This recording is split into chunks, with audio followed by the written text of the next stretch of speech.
Dans certains pays, la recherche d'une épouse peut ressembler davantage à une transaction économique qu'à une union fondée sur l'amour. La réalité est que dans de nombreux endroits du monde, le mariage est encore influencé par des coutumes, des traditions et des situations économiques qui affectent la vie de millions de femmes. Rejoignez-nous pour explorer comment le mariage peut être considéré comme un achat dans ces 10 pays. 1. L'Inde. L'Inde est un pays de contraste où traditions millénaires et modernité coexistent de manière complexe. Le mariage arrangé reste une pratique courante, en particulier dans les zones rurales. Les familles négocient les unions en fonction du statut social, de la religion et, dans de nombreux cas, de dots qui peuvent être extrêmement coûteuses.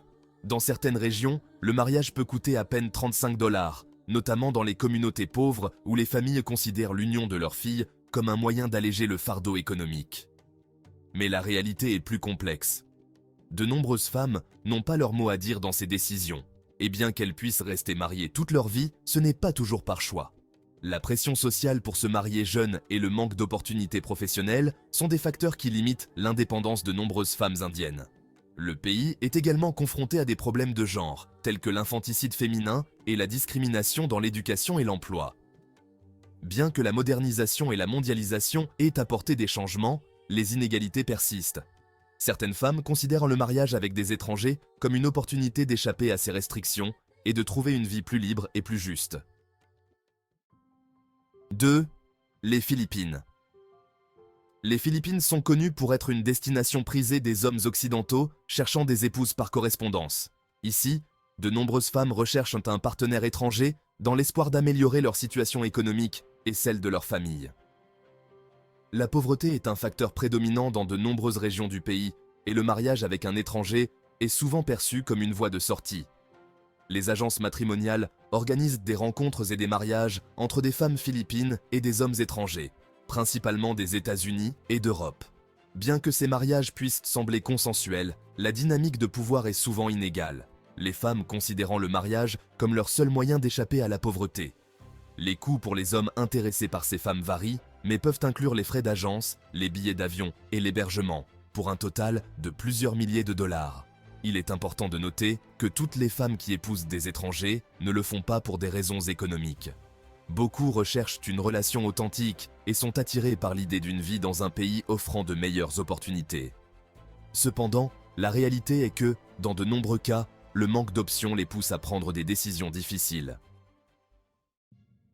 3. L'Égypte.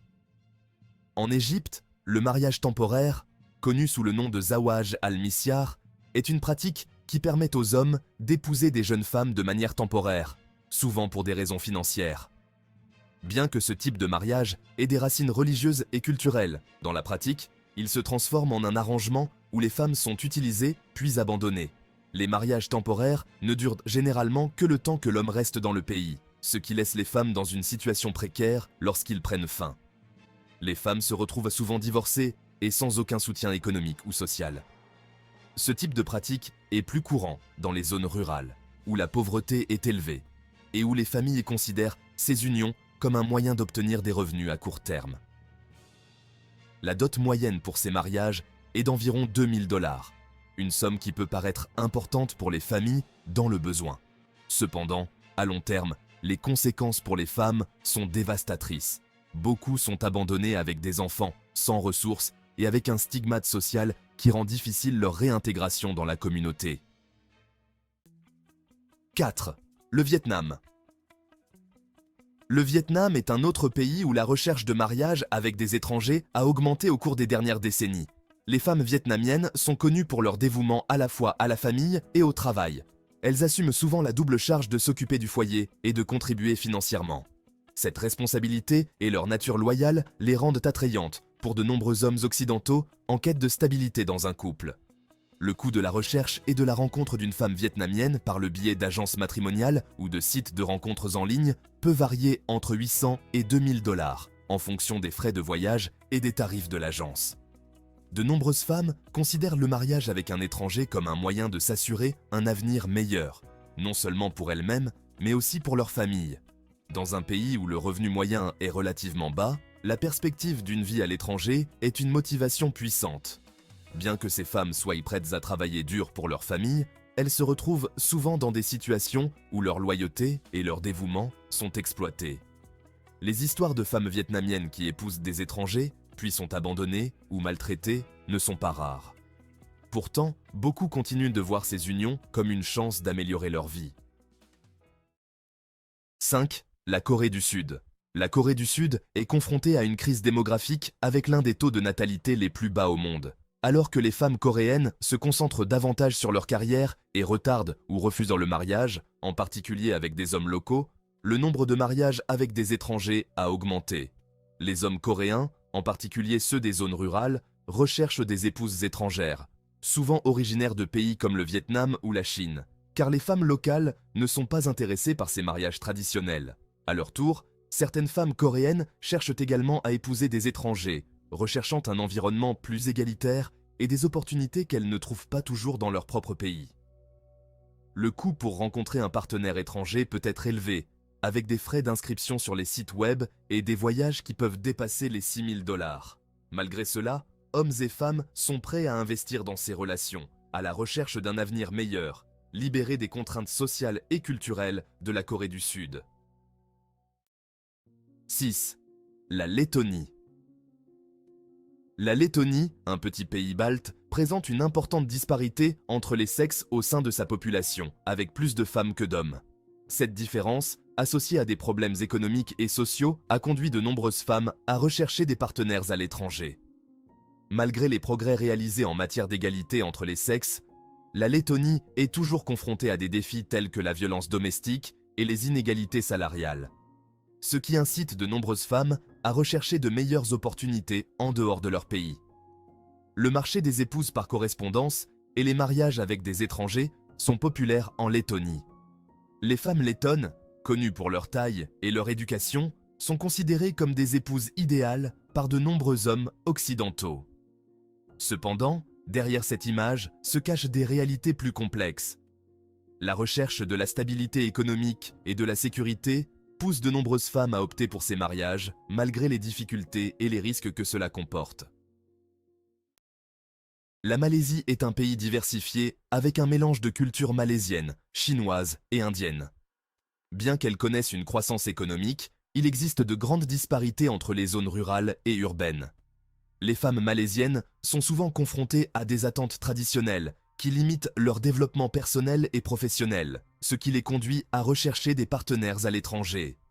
Les mariages avec des étrangers sont facilités par des agences et des plateformes en ligne, et le coût pour rencontrer une femme malaisienne peut varier considérablement.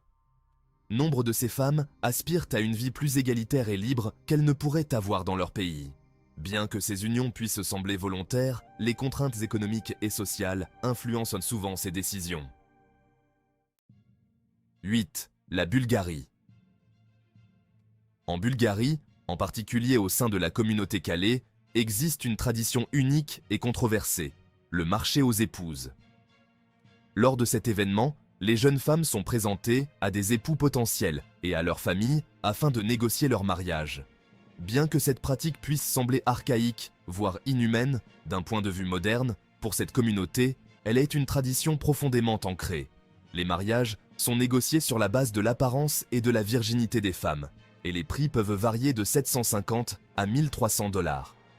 Malgré la controverse, pour de nombreuses familles au sein de la communauté Calais, cette tradition reste un élément essentiel de leur culture et de leur mode de vie, un moyen de préserver leurs valeurs et leurs coutumes. 9. La Chine. La Chine est confrontée à un grave déséquilibre démographique entre les sexes depuis la mise en œuvre de la politique de l'enfant unique, qui a entraîné une préférence pour les garçons. Cela a conduit à un déficit important de femmes dans le pays, entraînant une augmentation considérable du prix de la fiancée dans certaines régions. Dans les zones rurales, où les hommes ont plus de difficultés à trouver une partenaire, les familles doivent payer des sommes considérables pour assurer un mariage. Dans certaines provinces, le prix de la fiancée peut dépasser les $50 000, un fardeau financier que de nombreuses familles rurales ne peuvent pas se permettre. Ce système exerce une pression supplémentaire sur les femmes qui sont considérées comme une ressource rare et précieuse. De plus, l'étiquette de femme restante est utilisée pour décrire celles qui ne sont pas mariées avant l'âge de 27 ans, créant un stigmate social qui pousse de nombreuses femmes à rechercher un mariage à l'étranger. Ce phénomène a conduit à une augmentation des mariages entre femmes chinoises et hommes étrangers, qui trouvent souvent en elles des compagnes instruites et culturellement engagées. 10. L'Ukraine. L'Ukraine est un autre pays où les femmes cherchent à se marier avec des étrangers pour échapper à l'instabilité économique et sociale. La crise politique et les conflits dans la région ont aggravé la situation, conduisant de nombreuses femmes à voir le mariage avec un étranger comme une chance de sécurité et de stabilité. Les agences matrimoniales en Ukraine sont très actives, facilitant le contact entre les femmes ukrainiennes et les hommes du monde entier. Le coût de ces services peut inclure les frais d'agence, les voyages et l'hébergement, pour un total de plusieurs milliers de dollars. Malgré tout, de nombreuses femmes sont prêtes à prendre ces risques dans l'espoir d'une vie meilleure à l'étranger. Le stéréotype de la femme ukrainienne belle et dévouée continue d'attirer de nombreux hommes. Mais il est important de reconnaître que derrière ces décisions se cachent souvent des facteurs de nécessité et de manque d'opportunités. La réalité de beaucoup de ces femmes est complexe et leurs décisions sont influencées par le désir d'échapper à une situation économique et sociale difficile. Conclusion. Il est essentiel de comprendre que la question des mariages internationaux et des épouses par correspondance est beaucoup plus complexe qu'elle n'y paraît. Derrière chaque histoire se cachent souvent des situations difficiles et des décisions prises par nécessité plutôt que par choix. Bien que le titre de cette vidéo puisse être accrocheur, il est crucial d'aborder ces questions avec empathie et respect pour les réalités des personnes concernées. Dans ces 10 pays, les rapports de force, les pressions sociales et les contraintes économiques influencent les décisions de nombreuses femmes qui recherchent une vie meilleure en épousant des étrangers. Si certaines trouvent le bonheur et la stabilité qu'elles recherchent, beaucoup d'autres sont confrontées à des défis et des difficultés dans ces unions. Qu'en pensez-vous? Pensez-vous que ces mariages puissent être une solution ou qu'ils perpétuent un cycle d'inégalité et d'exploitation? Laissez-nous votre avis dans les commentaires et n'oubliez pas de vous abonner à la chaîne pour plus de contenu. Merci de nous avoir suivis et à bientôt pour une prochaine vidéo.